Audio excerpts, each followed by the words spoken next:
Welcome to a solitaire wargame review from theplayersaid.com. My name is Grant.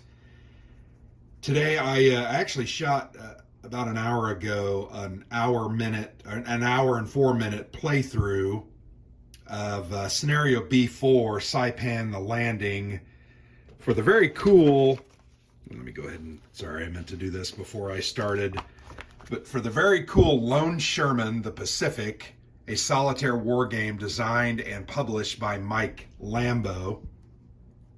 This is probably his 15th game like this. He's been doing it over the past, say, 3 or 4 years, and most of these games, if not all of them, can be actually purchased from Amazon. But you can go on Mike Lambo's YouTube channel and you can find playthroughs and thoughts and how to do rules. It's very well done. Mike has done a great job with these little games. As you can see, it's a war game book, and this one has, well over 50 pages.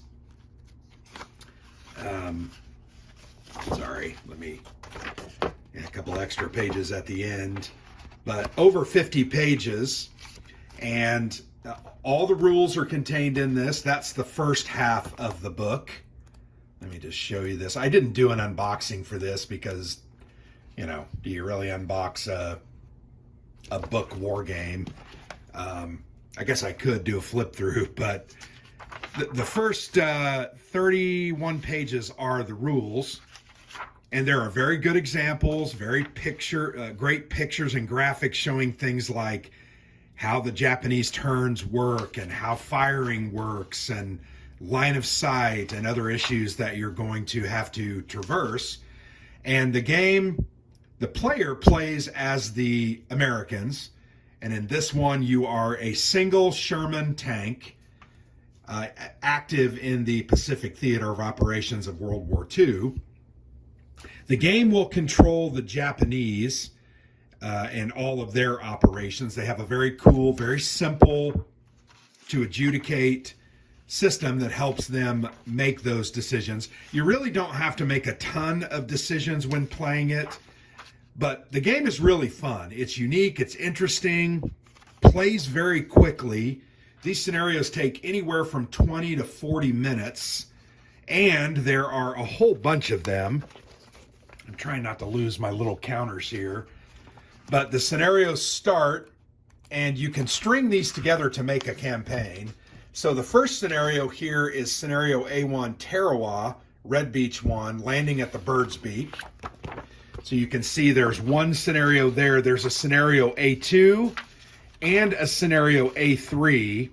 And those three scenarios represent, they can be played singly, but they also represent a mini campaign. And in essence, what you're doing is you're going to play number 1 first. You're going to carry over your results, meaning if your tank is damaged, somebody's dead, you're going to carry that over into scenario A2. Now, you can do some repair and refitting.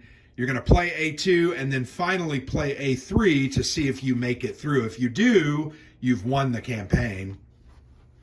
But there's also a B scenario, the invasion of Saipan. You've got B4, B5, and B6. That are all Saipan scenarios. And then you go back to Tarawa, Red Beach 2, and there are scenarios 7, 8, and 9. And then you go to Peleliu. I have not played any of the Peleliu ones yet, but that's scenario D10, D11, and D12. So 12 scenarios. You can play them individually, or you can group them in four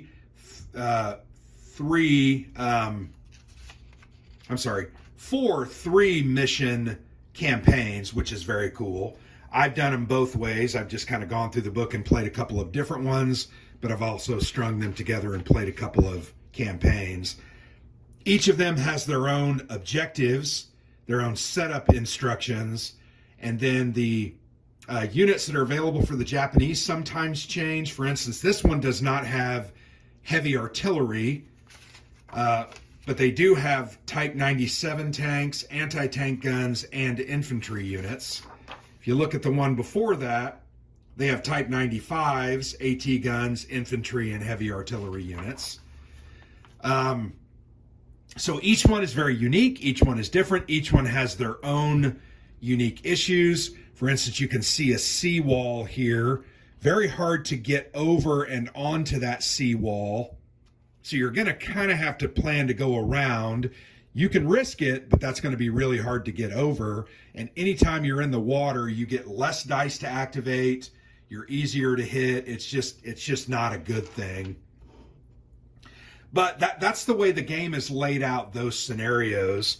And they're really, like I said, 20 to 40 minutes. If they go really poorly for you, it can be over in 10 or 15 minutes. The one that I did a playthrough for ended horrifically for me. I actually was destroyed. I had 2 fire level. So my tank was on fire. My gun was damaged. At one point, I was immobilized. I also lost my driver, assistant driver, and my commander, all in the same mission, and I ended up losing that one. The dice just aren't kind sometimes. Sometimes they're going to be kind to you, but that's part of the fun of the game. Then you set it back up and you just try it again. It's not overly complex. It doesn't take a long time to set up, and the rules really are pretty simple. This is one of those book games that the binding or the spine is very, very flexible. You can see that extra level there that's added in. These are going to fold really nicely. I have not had a problem folding it like that. It still holds its shape. When it closes, it looks good, but then you're able to really lay it flat. You can also put a piece of plexiglass over top of it and keep it even more flat, and that's a good thing as well. So very versatile little game, lots to do here. This is a real great value. You're going to buy this on Amazon for about $18 plus, I think it was $5 or $6 in shipping. So for less than $25, I got a game that plays 12 missions, looks good, is fun, interesting, challenging, unique, and frankly has now got me looking at all of his other games. He's got games on everything. More World War II, Ancients, English Civil War. He's just got a little bit of everything. So very interesting. So the other thing I wanted to talk about, you'll have this counter sheet. This is just a piece of paper. It's a piece of paper in the book. You can do one of 2 things, actually one of 3 things. You can cut these out directly from the page. I wouldn't recommend that. I would just go ahead and copy this, and then you can trim the counters out.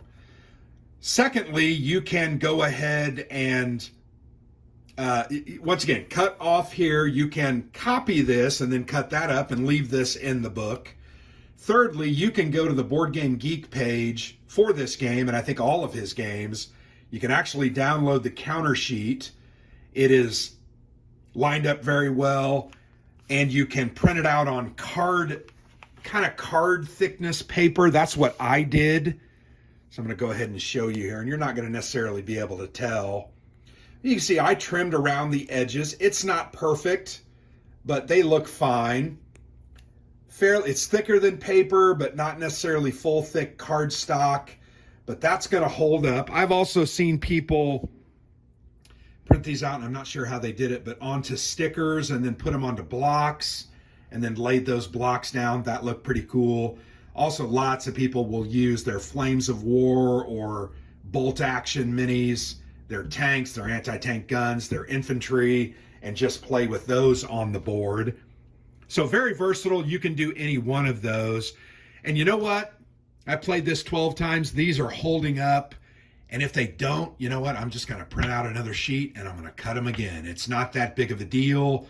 If you lose one of the counters or one of them gets really damaged, you can print that counter out and just replace it. So it very versatile, good value for your money, and frankly, a very cool and interesting system.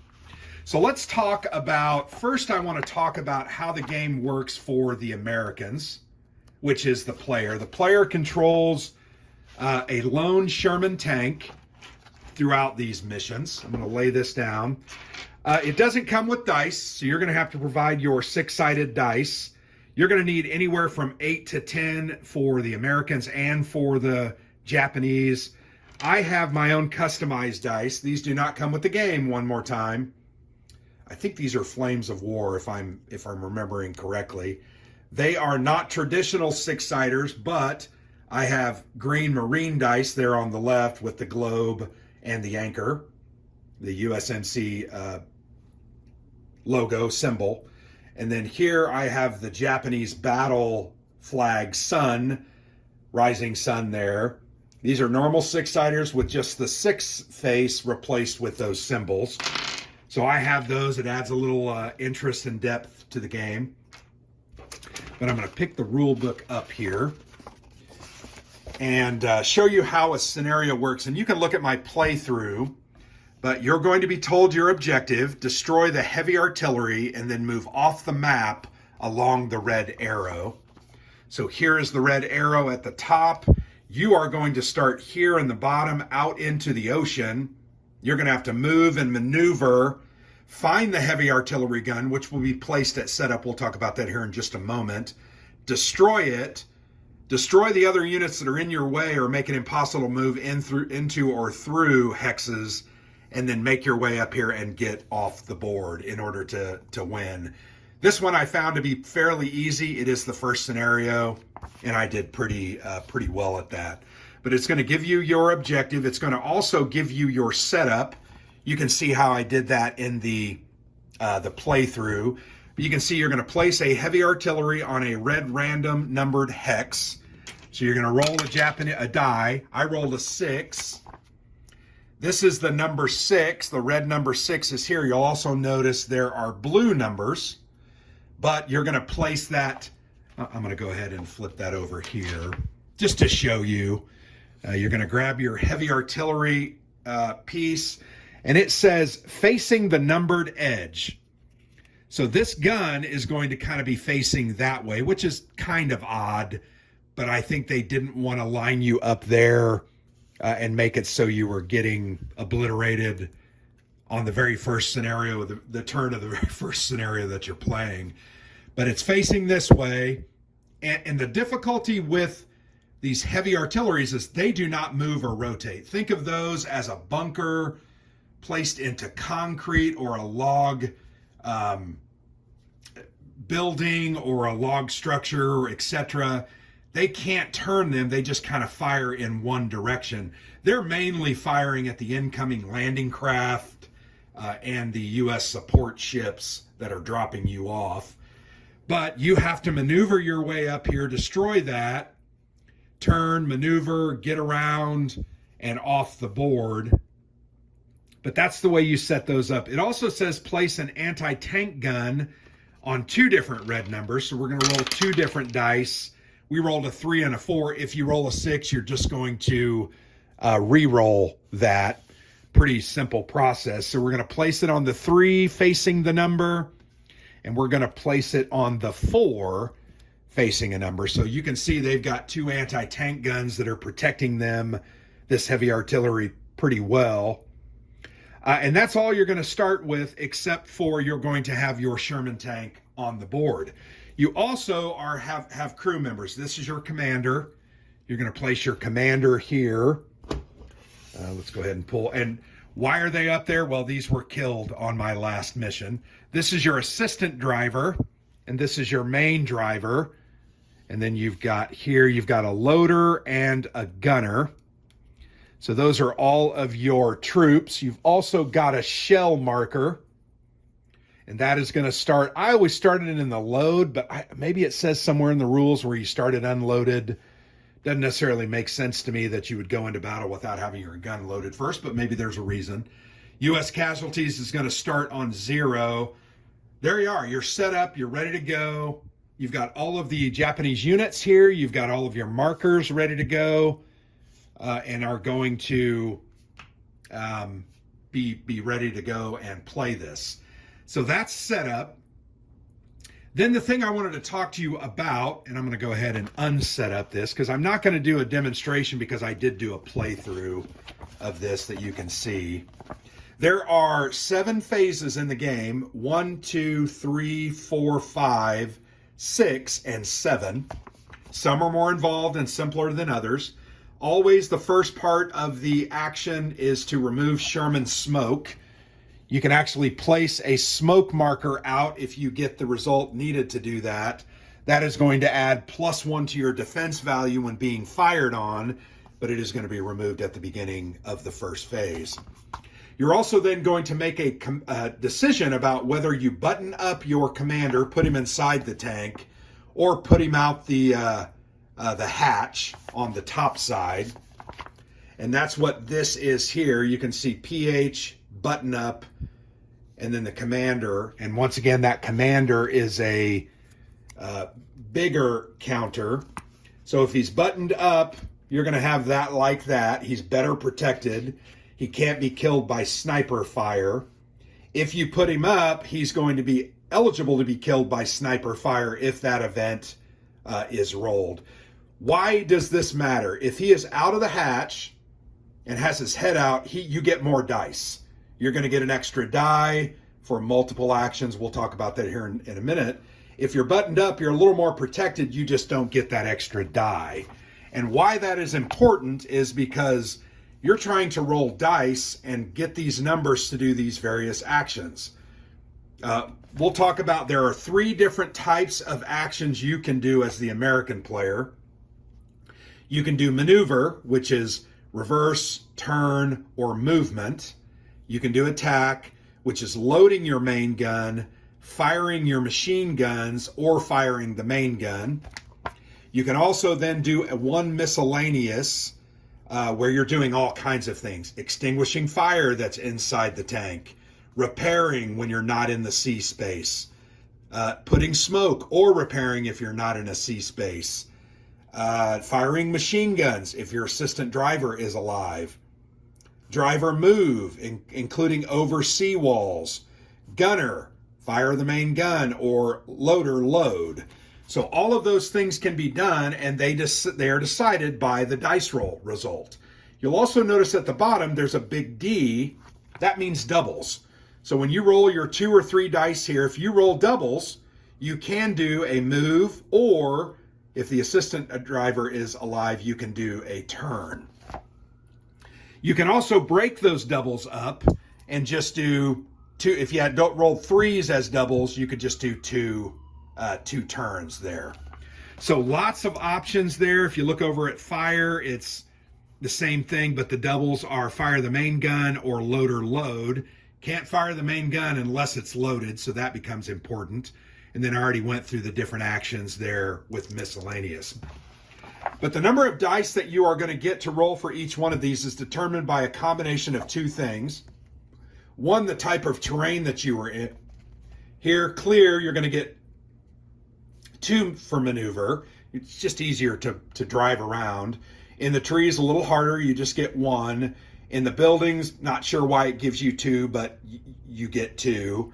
And then in the sea, you actually get -1 dice. So this time when you're starting in the sea, it is going to be really hard to get up here and get on the beach. That's going to take you maybe 3 or 4 turns because you're only going to be rolling 1 or 2 dice and you're not going to be moving that often. But then, so the terrain that you're in, you'll notice that's all the way across. But you also have bonus dice for different, these guys being alive and your commander from being out of the hatch or buttoned up. This one is in the hat, out of the hatch. This one's out of the hatch. This one is just alive. So whether he's buttoned up or out of the hatch, you're going to get a bonus die for your commander. But you're going to get a die for the driver, the assistant driver if they're alive, and the commander if he is out of the hatch. So if you're in clear and have all those alive, you're going to get 5 dice. So let's go ahead and grab 5 dice, and you then roll those 5 dice, and you kind of take them out, put them here, because you're going to decide what it is that you are going to do. So we rolled 2 sets of doubles. We rolled 2 2s and 2 3s, and we rolled a 6. You can use these in any order. A 6 is a move or a turn if you have your assistant driver or driver alive. The others, these 2s could be broken apart and made 2 turns, or the 3s could be broken apart and also made 2 turns. But when they're doubles, you can do a move or a turn. So those are much more valuable when you have doubles, right? So you're going to decide, okay, I'm going to use this 2 to go ahead and turn. You might turn one direction. Then you're going to move your 6 to move. You're going to move. You might turn again to maybe face the enemies. And then the final one, you might do a final move using your doubles, because 3s only get you a turn. But that's how you're going to do that. And you've got to move up the beach and get into different terrain for protection and get it nearer to units to fire. Because firing it's based on a couple of factors. Distance from you to your target. So 1, 2, 3 hexes if you're firing here.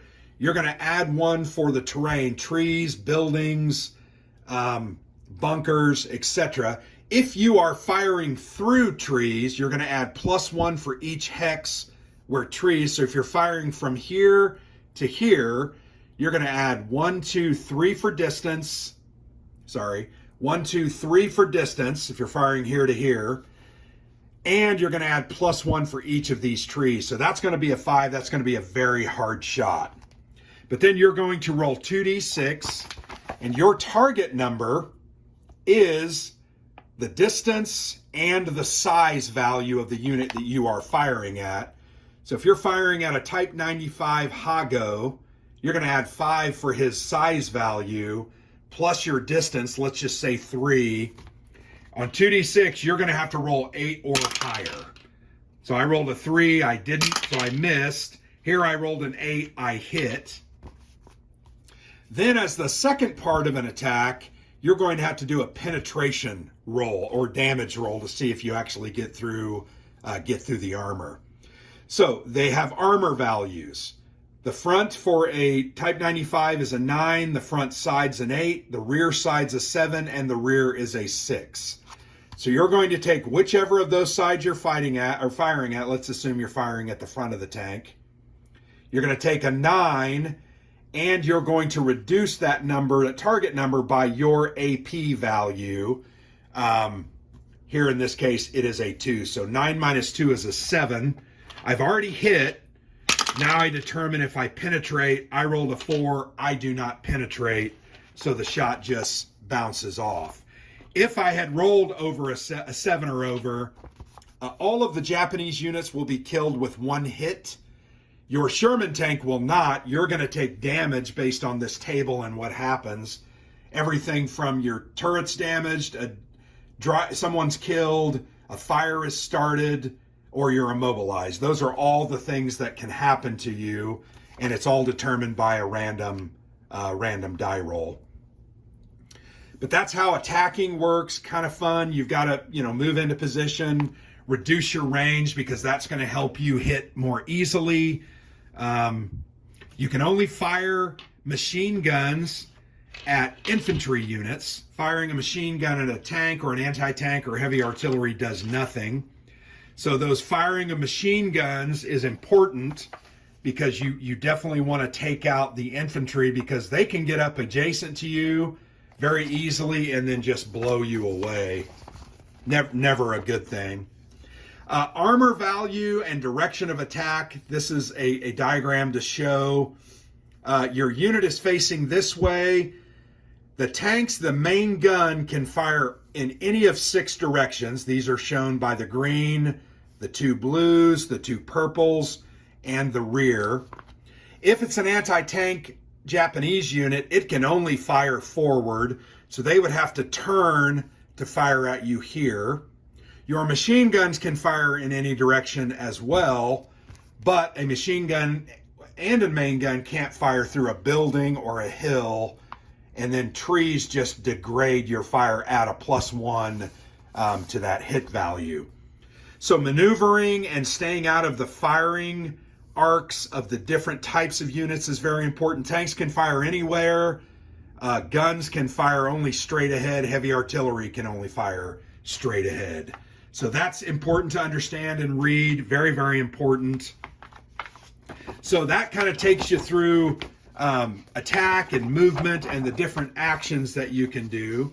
Let's go back to one of the scenarios. I think I started on the A1. A couple of other things. I want to talk about how these Japanese units work. And I would recommend you read the rules a couple of times, then probably watch Mike Lambo's playthrough, because he gives you a very clear understanding of how that happens. But the thing that's important to remember about these actions, they don't think. They're going to do the actions that are listed.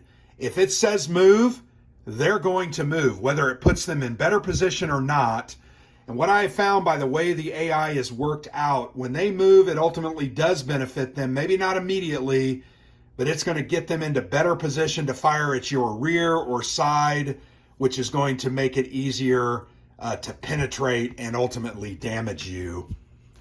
But they're going to roll a certain number of dice based on the unit type. So here, if there are Type 95s out, they're going to roll 4 dice. They don't have doubles, so they're going to roll 4. Okay, they rolled 3 1s and a 3.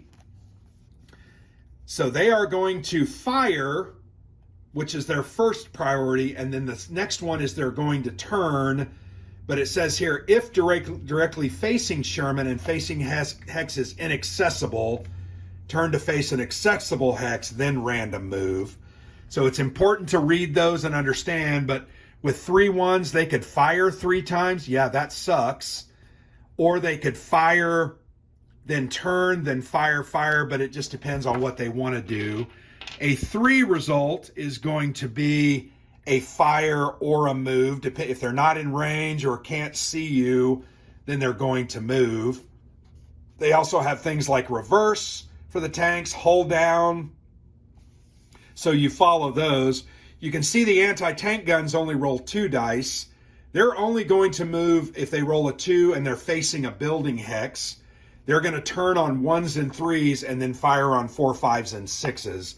They don't worry about reloading. So if you roll a 6 and a 5 or 2 6s, they're going to fire at you twice. They don't have to worry about reloading. Infantry is going to roll 3 dice. Here's their actions. Mostly move. They don't fire at range. They can only fire if adjacent to Sherman. And then the heavy artillery, you're going to roll 1 die. On a 1 or a 2, they do nothing. On a 3 through 6, they're going to simply fire if you're in their line of sight and firing arc. So that's the way the Japanese units work. There's always some little minor notes down here that you need to read and kind of internalize before you start working with them. It's very, very important. And you'll get the hang of this. This took me a couple of games to better understand. But just remember, they always generally do everything no matter what. Here are 2 hit modifiers. We already talked about that. Here is the damage table, what's going to happen. When you roll a 1, you get a KIA check, and it's just based on a die roll and the number of the crew member. And you're going to lose that crew member. And remember, you're then going to lose these bonus dice if that guy is dead. On a 2 through 4, you're going to add a fire level. Fire level is tracked here. If you have 1 and you roll that, you would then go to 2. You can go to 3 and then 4. If you go any higher than that, you're dead. You're going to do turret damage on a 5 and be immobilized on a 6. And those are both very, very bad. You're going to have to get a repair result to fix those. And then on a fire check, which is phase 4, on a fire check, you're going to, if fire level is greater than 0, so you at least have 1 fire level, roll a d6 per fire level. So let's say I had 2 fire level. I'd roll 2d6. I rolled a 5 and a 2. I can already tell you that's not great. You're going to take the lowest value. The lowest value was a 2. You're going to do a KIA check. There's a note. You're going to follow that note. Roll a d6 once. Matching crew KIA on a 6. Commander KIA if he's popped out of the hatch. So that's how fire checks work. You can see destroyed means your tank blows up. I had that result on the playthrough. It's just unfortunate. And you can't really pick your actions. You can pick your actions based on the dice. Sometimes you have choices, but If you can't roll a repair, man, you're not going to repair. If you can't roll an extinguish, you're not going to extinguish. And that's just the way the game is. One of the new additions to this game from Lone Sherman, I think, is kind of a unique thing, and it's really just a timer to move the game along, but represents the enemy units on the board and their kind of general attacking against the Americans. Let's just set this one up based on what we had there at the beginning of the game. I don't need my Sherman. It's somewhere over there, fell into the hole. But you're going to do this Japanese firepower phase. You're going to roll 1d6 based on the unit type. So infantry are going to roll a d6. We have no infantry. Anti-tank guns are going to roll a d6. We have 2 of those, so they're going to roll 2d6. And then a tank gets 2d6. I'm sorry, tank gets 1d6, and a heavy artillery gets 2. We have 1 of those. So we're going to roll 4 dice, and any 6s, okay, we rolled 1 6, is going to be a casualty. You're going to move the casualty marker up. If it gets to 10, you lose in that way. So that you can lose this game in 2 ways. Casualties get to 10, or your tank is destroyed, or you have to move and get off the map and you're immobilized and can't repair, but you would just keep trying and then they would ultimately kill you. But that's that Japanese firepower check. It really just ultimately is a timer. I have found you're going to roll 4 to 7 Japanese dice typically, and you're going to hit at least once, maybe twice every turn. So that means you've got 5 turns, maybe 6. Sometimes you're going to get lucky and get 7 or 8. But you've got to get on this, get going, and win the game, or you're going to lose in that way. I really like that part of the game because, once again, it keeps it light and keeps it moving. Then at the end of each round, number 7, you're going to do an end-of-turn event. You're literally going to roll 2d6. We rolled a 7. This one says on a 7, you're going to spawn a Type 95. You roll a d6. Lots of rolling in this game. You're going to place a Type 95 tank, wherever they are. Here we go. On the blue, does it say blue? No, red numbered hex with no unit on it. So we're going to put a Type 95 tank here on 5 facing the red number. They almost always say facing the number. So now you spawned a tank. It's going to come out and it's going to try to eat you for lunch. But that's the way the orders work. The other thing I didn't say about the orders, and I should have, you get to do each turn on part 3, you get to do 1 maneuver, 1 attack, followed by a miscellaneous. Miscellaneous is always the last you do each round, but you can flip these. You can do attack first, then maneuver, or maneuver, then attack. But you can't do each of these twice. You can do 1 of both at any time, and then the other one that you haven't done, you're going to do second. So that becomes important because you got to make a decision. Am I in good range? Am I in good position? Can I attack, etc.? And then you kind of do your moves and get in range. And range is unlimited. It's hampered by line of sight and distance, as well as going into or through terrain or trees. So that's the way that works. We talked about the AI. Okay, what do I like about the game? Well, I already mentioned it a couple times. It's quick playing. It is very fun. There's a lot of randomness to it, but I do like the randomness being mitigated by the doubles aspect of the game. I do find that you roll doubles quite often, so you can turn a bad roll into a decent roll. But I really enjoy that, and maximizing the type of terrain you're in and the people that you have alive and available will help you roll, 4 to 5 dice, which is going to give you more options and ultimately help you win the game. But I really like the dice system, the way it activates. I think the AI for the Japanese is very simple. You don't have to make a lot of decisions, and when you do, you typically make a decision by rolling a d6.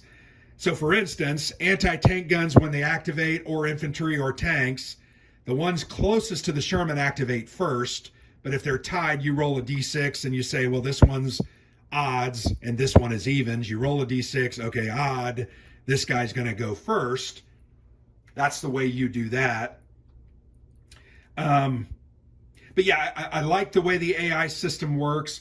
Graphically, the game is very simple and unique. It's laid out well. I like how the counters work with the different spaces on each of the scenarios. Very well done. I think, though, my favorite part of the game is the fact that you get 12 missions with this thing. Under $25 and you get 12 missions, and they're all fairly different. They have different objectives, different unit types, different terrain, different setups. Makes it fun, unique, and interesting, and is going to bring me back time and time and time again.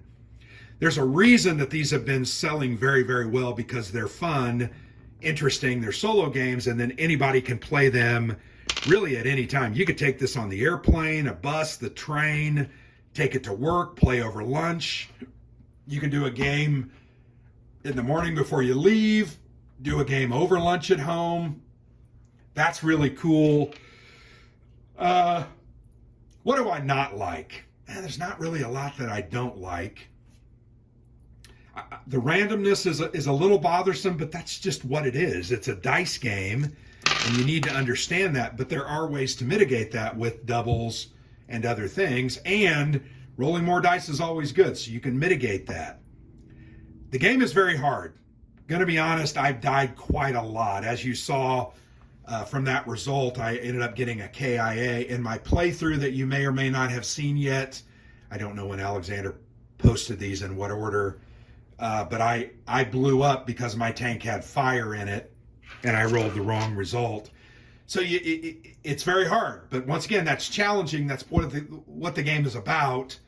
And if you don't like a challenge, then play some other game. Go play dominoes or something else. This game should be hard, should be a challenge, and should be difficult. You're playing it alone.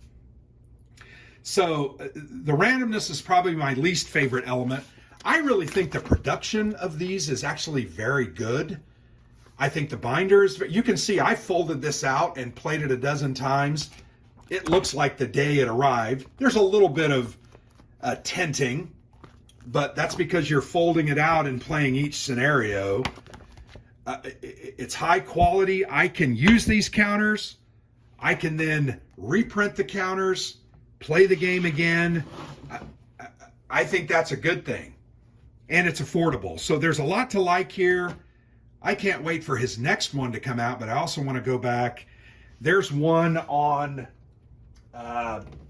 it's called Ghosts of the Jungle or something. It's about the Burma CBI theater, China, Burma, India theater, and some of the commando raids there. Looks very, very good. There's Lone Sherman, which is in Europe. I definitely want to get those and try those out, but there's many, many more and a lot of different options to choose from. So Lone Sherman the Pacific, a winner, a game that I would recommend to anybody that enjoys solitaire games. I also think the rules are fairly clearly written and easy to understand. Anybody can play this. So if you've never played a solo game, I would recommend you get this, dive on in, play it, and I think you'll love it. I really do enjoy this game and this system, and I look forward to playing more. So thank you for watching. I've been Grant for the Player's Aid.